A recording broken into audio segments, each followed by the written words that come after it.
Hello everyone, welcome to the 8th class chemistry video lesson. Continuing chapter Language of Chemistry, today we are going to study about the factors influencing a chemical reaction. It is not necessary every time that whenever we take two or more substances together, they react. For example, when iron and sulfur are in contact at room temperature, they will not react to form ferrous sulfide. But when sodium and water are in contact at room temperature, they will react to form sodium hydroxide and hydrogen gas. Therefore, for a particular chemical reaction to occur, some particular conditions must exist. The conditions or the factors affecting a chemical reaction are surface area, reactants in solution form, temperature and heat, pressure, presence of catalyst, light, electricity, physical states of the reactants and products, reversibility or irreversibility of reaction, etc.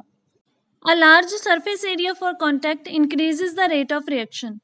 This is because if more surface area of different reactants is in contact, then more number of molecules or atoms of the reactants are in contact, which will facilitate the reaction. The surface area of solids can be increased by grinding the lumps of solids into powdered form. A close contact between the reactants can also be brought about by dissolving the reactants in a suitable solvent like water. For example, silver nitrate and sodium chloride do not react when their crystals are mixed. But when their aqueous solutions are mixed, they react immediately to form sodium nitrate solution along with precipitates of silver chloride. In this chemical equation, AQ means aqueous. An aqueous solution is a solution in which water is taken as solvent.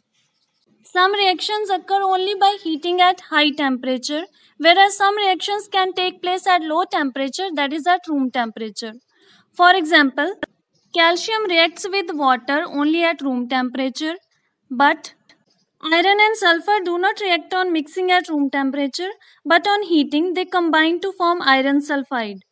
Lead nitrate also decomposes only on heating to produce lead oxide, nitrogen dioxide, and oxygen.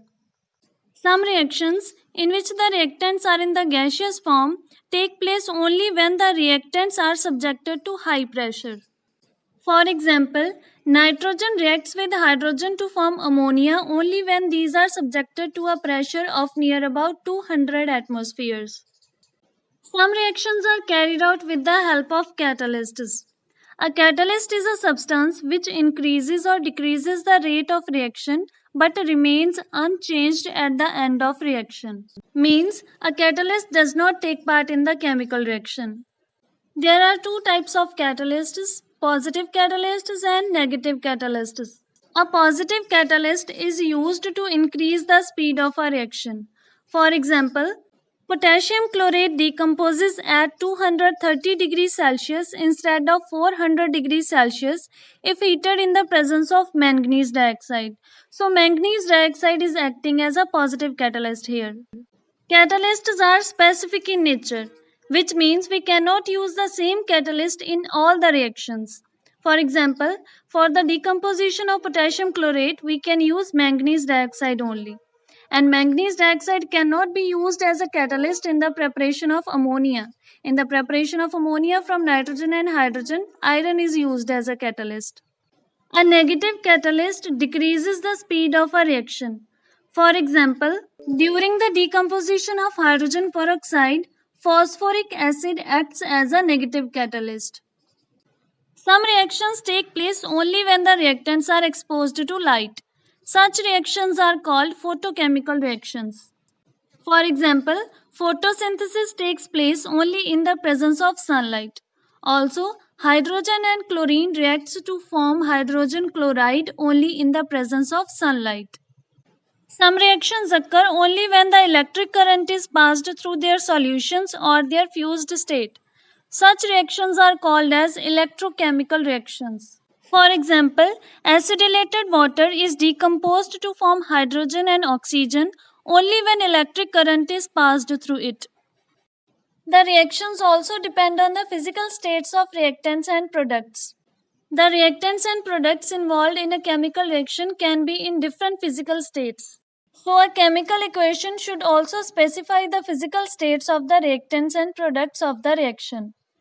For example, carbon dioxide in gaseous state reacts with water in liquid state to form carbonic acid in liquid state. Sodium in solid state reacts with water in liquid state to form aqueous solution of sodium hydroxide with the liberation of hydrogen gas. The upward arrow is used to indicate the formation of a gaseous product. The aqueous solutions of silver nitrate and potassium chloride react to form precipitates of silver chloride along with the aqueous solution of potassium nitrate. A downward arrow is used to indicate the formation of a precipitate as product. The chemical reactions can be reversible or irreversible. Irreversible reactions can proceed in forward direction only, means the reactants react together to form products. Reversible reactions proceed in the forward and backward directions. It means as soon as the products are formed, they start reacting together to give the reactants back. For example, when zinc reacts with hydrochloric acid, it forms zinc chloride and hydrogen gas. But zinc chloride and hydrogen gas formed as a product do not react back to form zinc and hydrochloric acid. So it is an irreversible reaction, and irreversible reactions are represented by using unidirectional arrow pointing towards the products. When nitrogen reacts with hydrogen to form ammonia, then as soon as ammonia is formed, it decomposes back to give nitrogen and hydrogen. So it is a reversible reaction. A reversible reaction can be represented by using double arrow, one pointing towards the products and the other pointing towards the reactants. Similarly, the reaction of hydrogen with iodine to form hydrogen iodide is also a reversible reaction. Some reactions produce or evolve heat, whereas some reactions absorb heat. Means a chemical equation can be exothermic or endothermic. A chemical reaction in which heat is evolved or given out is called an exothermic reaction. For example, when a small piece of carbon is heated to red hot and introduced into a gas jar containing oxygen, it catches fire, burns, liberating carbon dioxide and heat. The reaction is represented by writing plus heat along with the products because heat is evolved along with the formation of products. A chemical reaction in which heat is absorbed from the surroundings is called an endothermic reaction. For example, calcium carbonate absorbs heat to form calcium oxide and carbon dioxide gas. The endothermic reactions are represented by writing plus heat with reactants or minus heat with products.